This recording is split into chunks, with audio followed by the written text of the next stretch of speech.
नमस्कार, मैं Rohit Ranjan. News nation अपनी मुहिम ऑपरेशन पाखंड लोक के जरिए आस्था के नाम पर चल रहे अंधविश्वास का लगातार पर्दाफाश कर रहा है।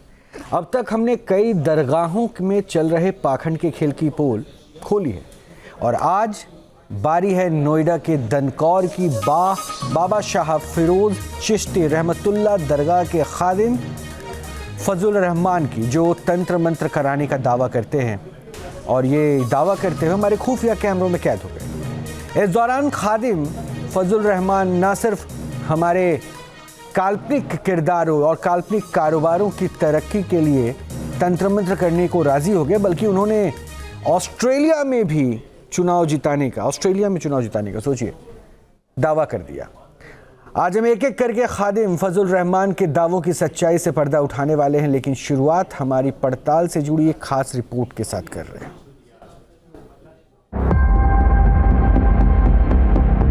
ऑपरेशन पाखंड लोक मुहिम के तहत हमारी टीम नोएडा के दनकौर की हजरत बाबा शाह फिरोज चिश्ती रहमतुल्लाह अलैह दरगाह पहुंची। हमें जानकारी मिली थी कि इस दरगाह में तंत्र मंत्र और जादू टोने का झांसा देकर भोले भाले लोगों को ठगा जाता है। एक इबादत की जगह पर चल रहे इस खेल का पर्दाफाश करने के लिए हमारे रिपोर्टर खुफिया कैमरों के साथ दरगाह पर पहुंचे। हमने इस दरगाह के खादिम फजलुर रहमान से मुलाकात की और उनकी सच्चाई सामने लाने के लिए एक काल्पनिक कहानी सुनानी शुरू कर दी। पिछले करीब 1.5 साल में बड़ा दुनिया देखी हमने, नुकसान हुआ हमारा काफ़ी। और मतलब जो बिल्कुल सगे लोग जिनकी हमने उंगली पकड़ के चलाई और ये सब किया, वो मतलब ऐसे छोड़ के भागे, पैसा लूट के भागे, धोखा दे के भागे, पार्टनरों ने धोखा दे दिया। तो बस बड़ा मतलब दिल उदास है काफ़ी समय से। और दूसरी बात यह है कि गुरुजी अभी भी ये मान के चलो कि अगर हाथ पैर हिलाना छोड़ दो तो कम से कम 4 पुश्ती 6 पुश्ती बैठे खाएं। पर बात यह है कि फिर भी आप अंदाज़ा ये लगाना, आपको तो खैर देखो इल्म है हर चीज़ का, पर ये मान के चलो कि कम से कम भी नहीं तो 1 से 1.5 करोड़ रुपए के नीचे हूँ पिछले 1-1.25 साल में। परेशानी सुनने के बाद खादिम ने हमसे पूछताछ शुरू की। पूरे परिवार के बारे में जानकारी लेने के बाद खादिम फजलुर रहमान उंगलियों पर कुछ गुड़ा भाग जैसा करने लगे। कुछ देर सोच विचार के बाद वो हमसे एक बार फिर मुखातिब हुए। वैसे तो कोई मामला है नहीं, अच्छा, झूठ बोलने का कोई फायदा नहीं है। नहीं, सही बात है। दूसरी बात ये है कि हाँ, कसेरे में आ रहे हो आप। अच्छा, कसेरा कैसे? आप एक कसेरे में है। कसेरा कहते हैं किसी भंवर में आना। अच्छा, किसी में यानी कि हाय बुरी कंगाल की भसम हो जा, हाय इनका बहुत अच्छा काम चल रहा, हाय इनका बहुत अच्छा नूह है, बड़े मालदार हैं, लखपति हैं, ये है, नूह है, वो है।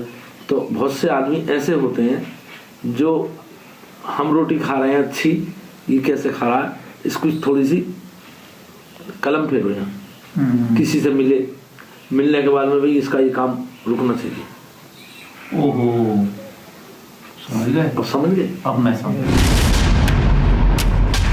खादिम के नजर लगने की बात कहते ही हमने अपनी काल्पनिक कहानी को और विस्तार दिया और शक की सुई एक मनगढ़ंत पार्टनर की तरफ मोड़ दी। गुरुजी, आपने तो सब कुछ जान ही लिया।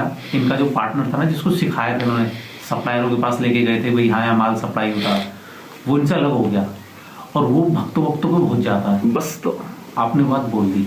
100 बात न कही, मैंने एक कह दी आपने। ठीक। खादिम इशारों में दावा कर रहे थे कि हमें कुछ चीज मिला कर दी गई है, हमें उनसे सच्चाई जाननी थी, इसलिए हमारे रिपोर्टर्स ने उन्हीं की बातों को आगे बढ़ाना शुरू कर दिया। बड़ी फैक्ट्री थी, काफ़ी सीलमपुर में भी रही इनकी फैक्ट्री बहुत बड़ी, फिर उन्होंने मुरादनगर में बहुत बड़ी फैक्ट्री। तो हुआ क्या, जब सुबह पहुँचे ना गुरुजी, ऐसे कागज़ में पीले रंग से और केसर के रंग से ऐसे कागज रखा था और उसमें कुछ लिखा वहाँ ऐसे पर्चियाँ रखी थी गुरुजी। इन्होंने पर्चियों को रखा संभाल के। गुरुजी थोड़े दिन बाद उन पर्चियों को कुछ नहीं लिखा मिला। जैसे ही कहा किसी सियाने को, अच्छे मौलाना साहब को, किसी खादिम साहब को दिखाएंगे, वो जब लेके गए वो पर्ची पे से सब कुछ उड़ा हुआ था। एक बार वो था कि जैसे जहाँ पे हम बैठते हैं सीट पे, वो पता नहीं कब से रखा, क्या रखा, वो एक मतलब वो कपड़े की 2 पुतली सी, वो गुड्डा गुड़िया सी, वो और वो ऐसे धागे से बांध आपको बांध रखा है ना। आपने तो पहले गुरुजी बता दिया। खादिम का हमारा काम बांधने का दावा करते ही हमने सवाल कर दिया कि ये किसका काम हो सकता है। हमने अपने काल्पनिक पार्टनर की आर्टिफिशियल इंटेलिजेंस यानी एआई से तैयार तस्वीर भी खादिम को दी। तस्वीर देखते ही खादिम ने हमसे उस काल्पनिक दुश्मन के बारे में सवाल जवाब करना शुरू कर दिया। क्या नाम है इसका? इसका रोहन नाम है। रोहन। कौन बिरादर है? शर्मा पंडित। ये भी पंडित। खादिम की हमारे काल्पनिक दुश्मन में दिलचस्पी बढ़ते देख हमने सवाल किया कि क्या सब कुछ इसी का किया हुआ है। हालांकि खादिम किसी का नाम लेने से बचते हुए दिखाई दिए। मेरी बात सुनो, क्या है मेरी अंदर एक बात है कि हमारे मुर्शिद का फरमान है, गुरु का, किसी का वो मत करो, बुरा नहीं करना। बस सच बात है, नहीं हर किसी का गुरु जी, हम तो खुद भी आपसे चाहते मेरी हैं। गुजारिश है, मैं तुम्हें कोई चीज दूं तो उसे तुम संभाल के रखो। और गुरु जी मैं तो ये चाह रहा हूँ, देखो आप बड़े हो, हमारे वैसे ही बड़े हो, हमारे पिता समान हो। नहीं, दो चीजें, मेरी बात, हमारी कोई पूजा पाठ ऐसी करा दो गुरु जी, सब चीजें दूर हो जाए। पहले मेरी बात सुनो, 11 हाजिरी तो आप यहाँ लगाओ, 21 लगा देंगे जी। ठीक, और इनकी शरण में आ जाओ। बिल्कुल आ गए। हम तो आपकी शरण में आएंगे। नहीं, आप मेरी देखो, नहीं वकील तो आप हो ना मिलवाने वाले। एक मिनट, हमारा मुकदमा, पहले मेरी बात सुनो, मुकदमा तो आप लड़ोगे गुरु जी। आप इनकी शरण में आ गए तो बेड़ा पार। हमें खादिम की सच्चाई जाननी थी, इसलिए हमने उन्हें काम के बदले कुछ भी देने का प्रस्ताव दे दिया। शुरुआत में खादिम किसी तरह की डिमांड करने से बचते दिखे, हालांकि हम पर जादू टोना कराए जाने के दावे पर आगे बढ़ते रहे। जो आदेश होगा आपको वो करेंगे। हम तो एक बात कहते हैं, आप हमारे सरकार की चौखट पर आए हैं, अल्लाह आपको रूस पर पहुंचाए। आप किसी के हाथ की कोई चीज मत खाना, 100 बातों की बात तय की है। दूसरी बात, आपके कपड़े भी खोए हैं। ओ गुरु जी एक बात बता दूं, उस दिन भाभी ये कह रही थी कि हमने ना छत पे कपड़े सुखाते हैं, ये वो स्टील का जो बड़ा सा वो स्टैंड बनवा रखा है, वो बार बार इनसे कहते हैं कि आपके अंडरवियर अंडरगारमेंट्स कोई ले जाता है। कम से कम 6-7 बार इन्होंने कहा नहीं वो उड़ जाते हैं। उन्होंने कहा नहीं उड़ कैसे जा रहे हैं, आज तक तो नहीं उड़े, पिछले 6 महीनों से। आपने बात पकड़ ली गुरु जी। तो ये सब चीज सुना, उस दिन आप मजाक समझ रहे थे। मैं तो यही कहा, नहीं तो आप कह रहे उड़ जा रहे हैं हवा में। मेरी बात समझ, मेरी बात गलत तो नहीं। और गुरु जी आपने तो एक एक चीज, आप सब जगह पहुंच गए।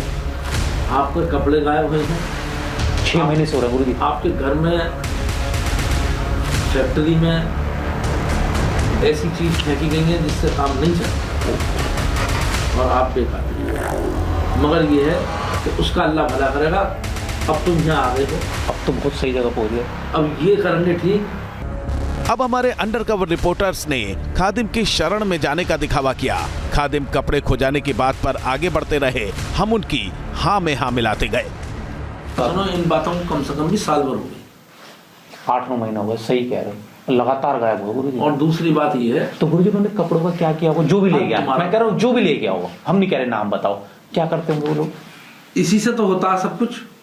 कपड़े जाने से, किसी को भगत को दिखाने से, किसी को दिखाने से, या कोई मेरे पास लावे आपका बलियान के इसका ऐसा कर दो जो ये सलाम वालेकुम हो जाए इसकी, ओए होए, या ये खाने खराब हो जावे, या ये सोना मेरा हो आप जावे। हल्के में ले रहे थे उन बातों को। मैं आपसे कितने दिन, मैं इसे 1.5 महीने से कह रहा हूँ, चलो वहां दनकोड़, चलो दनकोड़, चलो दनकोड़। रोहन की जो वाइफ है, अब खादिम कोई सामान लेने चले गए। हम कमरे में ही इंतजार करने लगे। जब खादिम लौटे तो हमने पूछ ही लिया कि ये सब किसने कराया है और इसकी काट क्या है। पर गुरुजी थोड़ा सा ये बताओ कि मतलब ये सब जो हो रहा है ये क्या चीज है, मतलब किसने कराया है, उसका काट क्या है, वो वाली बताइए जो मेरे ऊपर मतलब ऐसा हो गया था। मैंने 100 बातों की एक बात ये कही है कि किसी की यहाँ की कोई चीज नहीं खानी है, किसी की यहाँ की कोई चीज नहीं खानी, किसी के यहाँ की कोई पानी नहीं पीना, कोई भी सही। गुरुजी इनके ना थोड़ी सी स्पेशल पूजा पाठ का, जब मैंने एक बात कह दी, इनके लिए मैं दुआ करूंगा और जो सामान दूंगा सब अपनी फैक्ट्री में लगाना, अपने घर में लगाना और बच्चों को प्यार करना और इनकी भावना, इनका जितना भी तुम्हारे आगे नजारा आ रहा अपनी आंखों में रखना। और जब अब की बार आओगे मैं तुम्हें एक सरकार का फोटो दूंगा, ठीक है, उस फोटो को अपने घर में लगाना। बिल्कुल। और अब उसमें अलग चिरागी बत्ती करना, ठीक है, और कह देना मंदिर में रख लेंगे ना, कहीं भी रख लेना, बहरहाल वो ये चीज है वो कि तुम्हारा बाल भी टेढ़ा नहीं होगा। अब बताओ, इससे बड़ी तो मैं बात करूँगा नहीं, ना मैं किसी को बुरा कह रहा। नहीं, सही बात। अब हमारे अंडरकवर रिपोर्टर्स खादिम का भरोसा जीत चुके थे, इसलिए खादिम बड़े बड़े दावे करते जा रहे थे। उन्होंने ये भी दावा कर दिया कि हमारे अंडरकवर रिपोर्टर का एक्स्ट्रा मैरिटल अफेयर है। हमें उनसे सच निकलवाना था, इसलिए हाँ में हाँ मिलाते जा रहे थे। इस बीच उन्होंने ऐसी ऐसी बातें करनी शुरू कर दी जिसे ना तो हम बता सकते हैं और ना ही दिखा सकते हैं। अब खादिम ने हमें अगले दिन मुलाकात के लिए बुलाया। जब हम अगले दिन दरगाह पर पहुंचे तो खादिम मजार के पास ही मिल गए। हमने खादिम से दुआ सलाम करके बातचीत को आगे बढ़ाया। इसके बाद खादिम ने हमारे सामने ही मजारों पर अगरबत्तियां दिखाई, फिर दुआ पढ़ने लगे। पहले खादिम ने समाज के कल्याण, बेटियों की शादियों, बीमारियों से मुक्त के लिए दुआ पढ़ी, फिर हमारे लिए दुआ पढ़नी शुरू कर दी। सबका भला, सबकी खैर, सरकार मोहम्मद के सदके में इस दरबार में ये भाई आए हैं, आप इनकी लाज रखना, इनके लिए दुआ फरमाना, इनके भरे भंडार भरे, इनका बेड़ा पार हो, इनकी परेशानियां दूर हो, इनकी बीमारियां दूर हो, इनकी उम्र दराज की हो, इनके कारोबार में तरक्की हो। दुआ पढ़ने के बाद खादिम हमें एक कमरे में ले गए। इसके बाद वो एक अंदर के कमरे में पहुंचे जहां कई फोटो लगी हुई थी। अब उन्होंने इन फोटो के बारे में बताना शुरू कर दिया। ये सरकार की गद्दी है। अच्छा, ये है सरकार। अच्छा, गुरुजी ने आज दर्शन करा दिए इनके भी। तो सरकार की गुरुजी कितनी पुरानी फोटो है सरकार की गुरुजी? ये इनको 80 वर्ष हो गए। ओहो, इनका देहांत हुए, जिनको कृष्ण भगवान को दिखाया इन्होंने। ओए। अब खादिम ने मोरपंख से बनी एक झाड़ू से हम पर कथित तौर पर आशीर्वाद बरसाना शुरू कर दिया। वो दुआ पढ़ते जा रहे थे और हमारे सिर पर झाड़ू फिराते जा रहे थे। हमको आशीर्वाद से नवाजने के बाद खादिम हमें बाहर के कमरे में ले गए। इस बीच हमने उनका मोबाइल ना लगने की बात भी छेड़ दी। ये आपका नंबर ही लग रहा था। मेरा नंबर, असल बात ये है, ये मेरा मोबाइल है ना, हाँ, ये बेकार है। ये कल ही बता देते बात। मोबाइल ही लेके आते हैं। नहीं कोई बात नहीं। बताओ, ये कल ही बता देते बात। ये मेरा मोबाइल चलता नहीं है। ओहो, तो मोबाइल एक ला के दे देंगे। अरे कोई बात नहीं। नहीं, कल ही मोबाइल आ जाएगा। अगर हम नहीं आए तो ड्राइवर दे के जाएगा आपको मोबाइल का। कौन सा वाला दे दे, थोड़ा बड़ी स्क्रीन का व्हाट्सएप, ऐसा पूरी स्क्रीन ऐसा। आपको क्या जरूरत पड़ी? जरूरत हमें क्यों? गुरुजी अच्छा एक बात बताओ, बुरा मत मानना। अगर आपकी सेवा करेंगे एक तरीके से, हमने गुरुजी की सेवा, आप इनकी पूरे दिन सेवा कर रहे हो, आपकी कोई फैक्ट्री तो चलती अभी नहीं। हमने खादिम को मोबाइल देने की पेशकश कर दी थी। बातचीत आगे बढ़ी तो खादिम ने दावा कर दिया कि उन्होंने हमारे लिए आधी रात तक दुआ की है। आपकी मैंने 2 बजे तक रात पढ़ाई करी है। पढ़ाई कैसी? दुआ करिए आपके। अच्छा, आपके घर के लिए है, आपके कारोबार के लिए है, आपकी तरक्की के लिए है, और सरकार में अर्जी लगाई है मैंने। इस दौरान खादिम ने यह भी दावा किया कि उन्होंने दुआ पढ़कर एक खास पानी भी तैयार किया है जिसे घर और फैक्ट्री में इस्तेमाल करना है।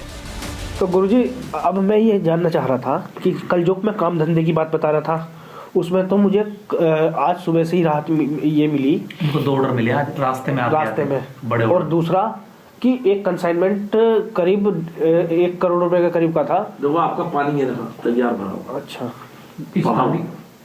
इसे तुम सब पीना घर में। अच्छा, और अपनी फैक्ट्री में, दुकान में, मकान में थोड़ा सा पानी लो और इसे छिमक दो समय। तो इसमें क्या है गुरुजी जानना? ये पढ़ा हुआ पानी है दुआ का। अच्छा, दुआ लिख देता हूँ। जैसे मैंने अभी दुआ।